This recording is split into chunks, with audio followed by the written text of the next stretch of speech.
Hello friends. तो दोस्तों, आज मैं बात करने वाली हूँ एक्स मशीना इस मूवी के बारे में, जिसमें एक आर्टिफिशियल इंटेलिजेंस वाला रोबोट होता है जिसमें सोचने और समझने की क्षमता होती है। और जिस साइंटिस्ट ने इसे बनाया वो इस बात के लिए खुद को बहुत ज़्यादा प्राउड फील कराता है, पर वो उस रोबोट के परिणाम से बिल्कुल बेखबर है। मूवी के फर्स्ट सीन में हम एक कंपनी को देखते हैं जिसका नाम होता है ब्लू बुक। उसमें कैलेब स्मिथ नाम का एक आदमी हमें दिखता है जो वहाँ जॉब करता है। एक दिन उसके कंप्यूटर पे उसे एक मैसेज आता है, उसमें लिखा होता है कि उसे चुना गया है। अगले एक सप्ताह तक वो अपने कंपनी के मालिक के साथ रहेगा, जो बहुत बड़ी बात होती है, और उसके लिए उसके कलीग उसे बधाई भी देते हैं। और अगले दिन कैलेब स्मिथ एक हेलीकॉप्टर की मदद से एक जगह पर पहुंचता है जहां सिर्फ पेड़ ही थे, यानी कि उस हेलीकॉप्टर की हेल्प से उसे जंगल छोड़ा गया था। वहां उतरकर उसे वहां एक घर दिखाई देता है। वहां नॉक करने पर वो अपनी आइडेंटिटी बताता है, तब उसे एक आईडी कार्ड मिलता है।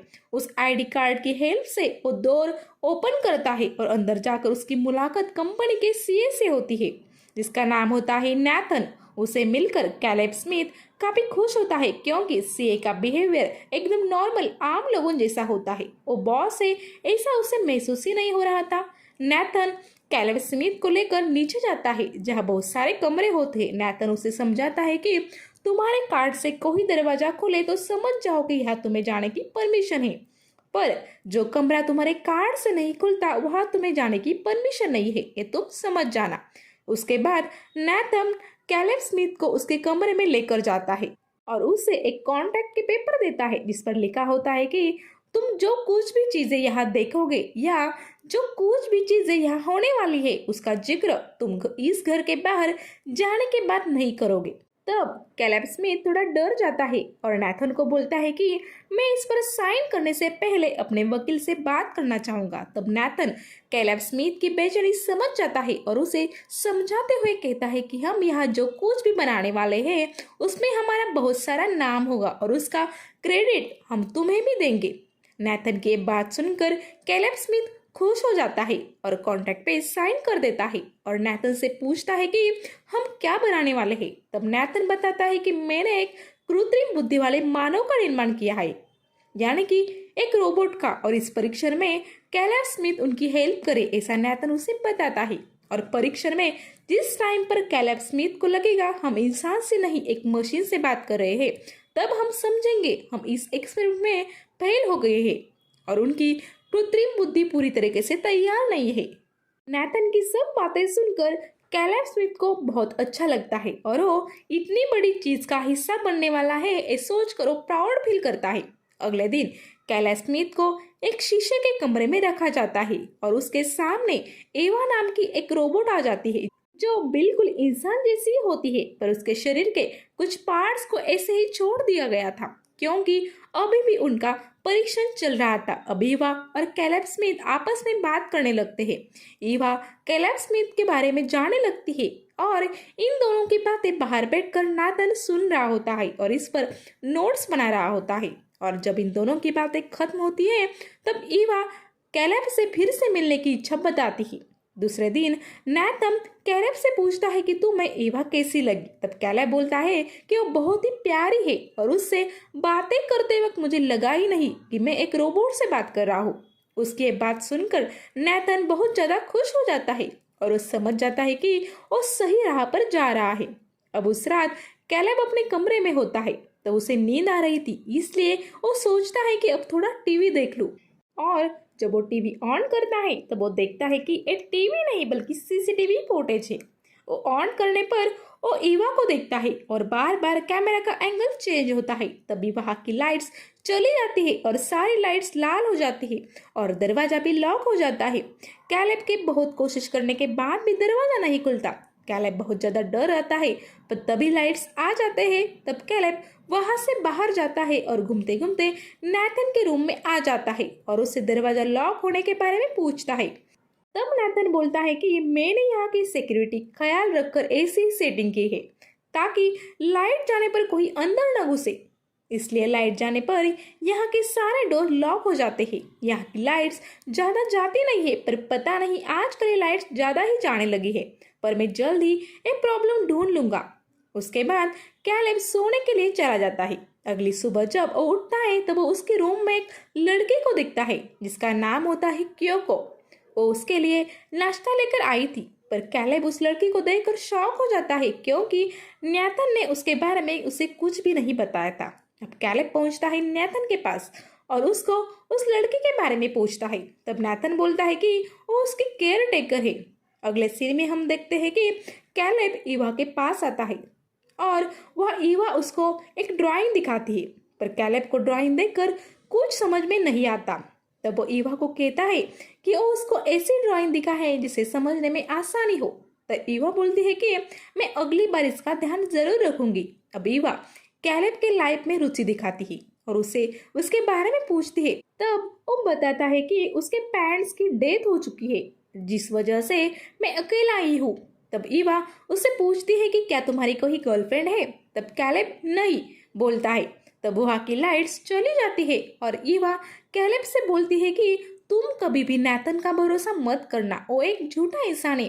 तब हमें समझ में आता है कि यहाँ की लाइट्स कोई और नहीं बल्कि ईवा ही काटती है, क्योंकि वो चाहती थी कि नाथन उसे ना देखे, क्योंकि लाइट चली जाने के बाद वहाँ के सब कैमरे बंद हो जाते थे। इसलिए ईवा ने लाइट काट कर कैलेब को ये सब बातें बताई थी। अब ये सब सुनकर कैलेब काफी शॉक हो जाता है और नाथन के पास जाता है। नाथन और कैलेब बातें कर रहे होते हैं, तभी क्योको वह आ जाती है और उसके हाथ से वाइन गिर जाती है, जिस वजह से नाथन गुस्सा हो जाता है और उस पर चिल्लाता है। उसके इस बिहेवियर से क्योको नाराज होकर वहां से चली जाती है। उसके बाद नाथन कैलेब से पूछता है कि लाइट जाने के बाद ईवा तुमसे क्या कह रही थी। तब कैलेब बोलता है कुछ खास नहीं, पर कैलेब के चेहरे को देखकर हमें पता चलता है कि और नाथन पे शक करने लगा था।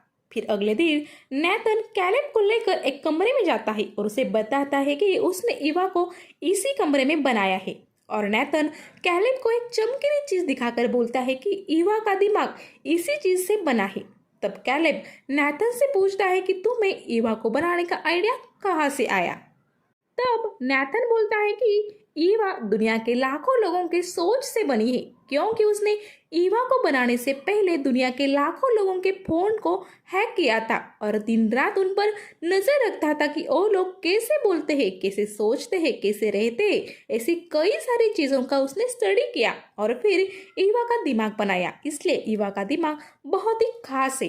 अगले दिन कैलेब पहुंचता है ईवा के पास। तब ईवा उसे पूछती है कि तुम मेरे साथ डेट पर आओगे। तब कैलेब उसे हाँ कर देता है और उसे थोड़ी देर रुकने के लिए बोलकर ईवा अंदर चली जाती है। तब हम देखते हैं कि ईवा खुद को इंसानों की तरह तैयार करती है। वो इंसानों के कपड़े भी पहनती है और उसके बाद वो कैलेब के पास आती है। उसे देखकर कैलेब उसकी तरफ आकर्षित हो जाता है। तब ईवा उसे पूछती है कि क्या तुम मुझे पसंद करने लगे हो। उस पर कैलेब बोलता है कि नहीं।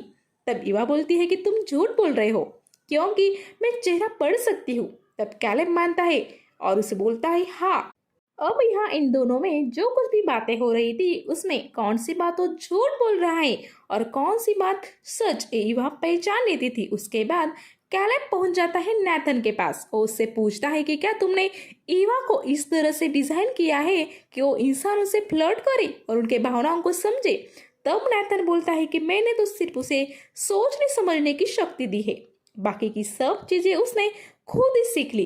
तब कैलेब पूछता है कि उसे एक लड़की बनाना जरूरी था। तब नाथन बोलता है कि हाँ, मुझे उसे बिल्कुल इंसानों जैसा ही बनाना था, इसलिए मैंने उसे पूरा बनाया ताकि वो इंटीमेट भी हो सकती है और उसे प्लेजर को फील भी कर सकती है। नाथन की सारी बातें सुनकर कैलेब पूछता है कि अगर उसकी फीलिंग्स इंसानों जैसी है तो उसे कैद करके रखना गलत है। दूसरे दिन कैलेब ईवा से मिलकर उसे इंसान और मशीन में क्या अंतर है ये बताता है। वो बोलता है कि मशीन वही देखता है जो उसे दिखाया जाता है और इंसान बाहर की चीजें देखकर उसे जो लगे वैसे करता है और अपनी मर्जी से जीता है और अपनी मेमोरी खुद बनाता है। और वो ऐसा इसलिए करता है क्योंकि वो एक जगह कैद नहीं है। अब उसकी ये बात ईवा के मन में घर कर जाती है, क्योंकि वो भी खुद को पूरा इंसान बनाना चाहती थी। अब अगले दिन कैलेब नाथन से मिलकर उससे जानने की कोशिश करता है कि उसने कैलेब को ही इस एक्सपेरिमेंट के लिए क्यों चुना। तब नाथन उसे बोलता है कि तुम बिल्कुल अकेले थे और तुम जिस तरीके की चीजें सर्च करते थे उसे देखकर मुझे टेस्टिंग के लिए तुम परफेक्ट लगे। उसके बातें सुनकर कैलेब कहता है कि तुमने मेरे साथ फरेब किया है और नाथन उसकी नजरों में गिर जाता है। उस रात कैलेब सीसीटीवी फुटेज देख रहा होता है तब वो देखता है कि नाथन ईवा के पास गया है और उसने उसके जॉइंट्स फाड़ दी है और वो उसके साथ छेड़छाड़ भी करता है और उसने कैलेब को बताया था कि वो ईवा के पास नहीं जाता है। ये सब जानने के लिए कैलेब पहुंचता है नाथन के कमरे में। वहां उसे क्योको दिखती है। वो उसे देखकर अपने कपड़े उतारने लगती है। तब कैलेब उसे रोकता है पर वो रुकती ही नहीं। तब नाथन वहां आता है और वो कहता है कि उसे तुम्हारी भाषा नहीं आती, इसलिए वो वही करेगी जो उसका मन होगा। नाथन बहुत ही ज्यादा नशे में होता है। वो क्योको के साथ डांस करने लगता है और कैलेब वहां से निकल जाता है। अगले दिन वो ईवा के पास जाता है। तब ईवा उसे पूछती है कि मुझे पता है तुम यहाँ मुझे टेस्ट करने आए हो, पर अगर मैं इस टेस्ट में फेल हो गई तो मेरा क्या होगा? पर इसका जवाब कैलेब के पास नहीं होता। तब ईवा वहां की बिजली काट देती है और उससे कहती है कि मैं तुम्हें बहुत ज्यादा पसंद करती हूँ और मैं तुम्हारे साथ रहना चाहती हूँ। उसके बाद कैलेब नाथन के पास आता है और इस सवाल को नाथन से पूछता है कि ईवा टेस्ट में फेल हो गई तो उसका क्या करोगे? तब नाथन बोलता है कि हम उसके बॉडी को संभाल के रखेंगे पर उसके माइंड को तोड़ देंगे ताकि उसका अस्तित्व खत्म हो जाए और हम दूसरा दिमाग बनाएंगे और उसमें वो सारी खूबियां डालेंगे जो ईवा में नहीं थी। तब कैलेब बोलता है कि ईवा जैसे रोबोट का मारना मतलब कत्ल करने समान है। उसे बहुत ज्यादा बुरा लगता है। उसके बाद वो नाथन को बहुत ज्यादा शराब पिलाता है जिस वजह से वो बेहोश हो जाता है। उसके बाद उसका कार्ड लेकर उसके कमरे में जाकर सीसीटीवी फुटेज चेक करता है। उसमें उसे पता चलता है कि उसने ईवा को बनाने से पहले कई सारे रोबोट्स को बनाकर तोड़ दिया है और उनके बॉडी को संभाल के रखा है। आगे वो दूसरे रूम में जाता है। वहां उसे क्योको दिखाई देती है। वो अपनी चमड़ी उतार रही होती है। तब उसे पता चलता है कि ए भी एक रोबोट है और नाथन उसे अपने निजी स्वार्थ के लिए यूज करता है। इधर नाथन होश में आता है और कैलेब अपने रूम में जाकर इन सब चीजों को देखकर बहुत ज्यादा परेशान हो जाता है और उसे लगता है कि वो भी एक रोबोट ही है और वो अपने हाथ पर भी काट लेता है और खून देखकर वो शांत हो जाता है क्योंकि वो इंसान ही है।